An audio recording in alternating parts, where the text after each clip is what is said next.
Do you remember when Texas was called the land of opportunity? A place where a working class person could still provide for their family, buy a house, and keep the fridge full.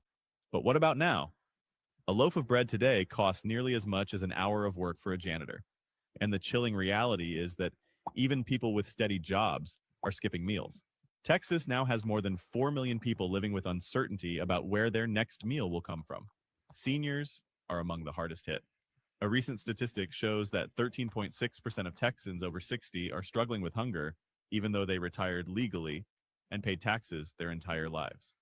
Did you hear that they fulfilled their civic duty, yet they are left hungry in their own homes? In El Paso, food banks have had to open evening shifts just to serve people who work. This is no longer only about the unemployed or the homeless. A Walmart employee after an 8-hour shift has to stand in line for free food. Who could have imagined that a decade ago, and the suburbs are not doing much better? In places like Laredo, many people are surviving on instant noodles, plain rice, and canned beans. They have learned how to fill their stomachs without nutrition and treat it as a survival skill, not a temporary fix. Sound familiar? Stories like these have become everyday life now. How did a state once leading in oil, energy, and economic growth end up here? Part of it comes from skyrocketing housing costs, which drag utility bills, gas, and insurance up with them.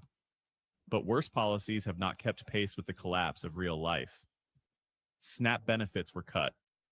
Rising gas prices pushed food transportation costs higher, and the ones paying the price are none other than the end consumers, you and me, and millions of Texans.